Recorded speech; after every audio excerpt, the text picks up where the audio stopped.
ہمارے گھروں کو ہمارے لیے قید خانہ بنا دیا ہے کہ میری بیٹی گھر میں رہے، پردے میں رہے، ہمارے لیے جیل بنا دیا ہے، ہمارے لیے کوٹھری بنا دیا ہے ہمارے گھروں کو۔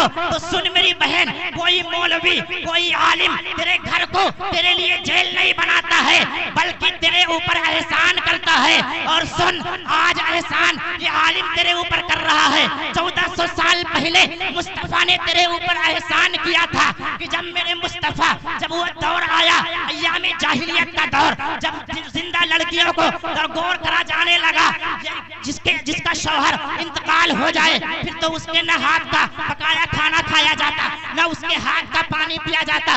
حضرات یہ وقت آ گیا کسی عورت کا شوہر انتقال کر جائے، اس کو ایک کالی کوٹھری میں 1 سال کے لیے اسے بند کر دیا جاتا۔ اللہ اللہ، وہ عرب کی گرمی، اگر وہ بچ گئی تو، اگر وہ مر گئی تو ٹھیک ہے، اگر وہ بچ گئی تو اس کے چہرے پر کالا کذاب لگا کر اس کو گدھے پر بٹھال کر پورے عرب کے اندر گھمایا جاتا تھا۔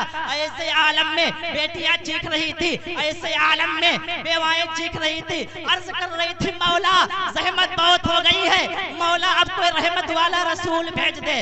عرض کر رہی تھی بیٹیاں مولا زحمت بہت ہو گئی، اب کوئی عزت دینے والا نبی بھیج دے۔ تو اللہ تبارک و تعالیٰ نے بیٹیوں کی چیخ کو سنا، اللہ نے بیواؤں کی چیخ کو سنا، اور اللہ تبارک و تعالیٰ نے 12 ربیع الاول کی تاریخ میں 2 شنبہ کے دن صبح صادق کے وقت میرے مصطفیٰ کو دنیا کے اندر بھیج دیا۔ اب میرے مصطفیٰ دنیا میں آئے، میرا مصطفیٰ، میرا آقا، میرا نبی 25 سالہ ہے، میرا نبی دنیا میں آنے کے بعد میں کسی کنواری لڑکی سے نکاح نہیں کرتا ہے بلکہ 25 سالہ میرا نبی 40 سالہ حضرت خدیجہ کو، جو ایک شوہر سے نہیں بلکہ 2 شوہر سے بیوہ تھی، 25 سالہ حضرت خدیجہ کو سینے سے لگاتا ہے اور پوری دنیا کو ایک پیغام دے دیتا ہے کہ اے بیواؤں، پریشان ہونے کی ضرورت نہیں ہے، تم کو بچانے کے لیے مصطفیٰ آ گئے ہیں۔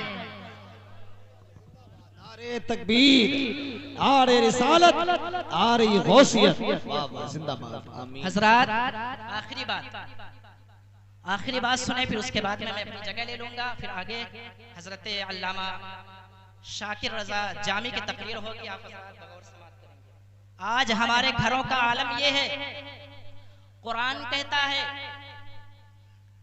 وَقُلْ لِأَزْوَاجِكَ وَبَنَاتِكَ وَنِسَاءِ الْمُؤْمِنِينَ يُدْنِينَ عَلَيْهِنَّ مِنْ جَلَابِيبِهِنَّ ذَلِكَ أَدْنَىٰ أَن يُعْرَفْنَ فَلَا يُؤْذَيْنَ وَكَانَ اللَّهُ غَفُورًا رَحِيمًا۔ اے خواتین، نظریں نیچی کر لو اور پردے کا اہتمام کرو۔ ایک بار نہیں بلکہ 7 مرتبہ پردے کا حکم آیا ہے کہ اے خواتین پردہ کرو، پردہ۔ حضرات آج اگر اللہ نے چند روپے جیب میں دے دیا تو لوگ کہتے ہیں حضرات نظروں کا پردہ کہاں؟ پردہ تو دل کا ہوتا ہے، دل صاف ہونا چاہیے، نظروں کا پردہ نہیں ہوتا ہے۔ میں تم سے کہنا چاہتا ہوں، پہلے نظریں ملتی ہیں، پھر دل بھٹکتا ہے، پھر قدم بڑھتے ہیں، پھر جو ہے قدم بڑھتے ہیں، پھر انسان گناہ کی طرف جاتا ہے۔ اس لیے پردے میں رہو، نظریں نیچی کر لو۔ اور آپ سوچ رہے ہیں کہ صرف قرآن صرف ان عورتوں کو کہہ رہا ہے کہ پردہ کرو، نہیں، بلکہ تمہیں بھی اللہ کا قرآن کہہ رہا ہے۔ سورہ نور کی آیت نمبر 30 ہے، ذرا غور کرو۔ رب فرماتا ہے قُلْ لِلْمُؤْمِنِينَ يَغْضُضْنَ وَقُلْ لِلْمُؤْمِنِينَ يَغُضُّوا مِنْ أَبْصَارِهِمْ وَيَحْفَظُوا فُرُوجَهُمْ ذَلِكَ أَزْكَىٰ لَهُمْ إِنَّ اللَّهَ خَبِيرٌ بِمَا يَصْنَعُونَ۔ اے نبی، مردوں سے کہہ دو کہ وہ نظریں نیچی کر کے چلے اور اپنی شرمگاہوں کی حفاظت کریں۔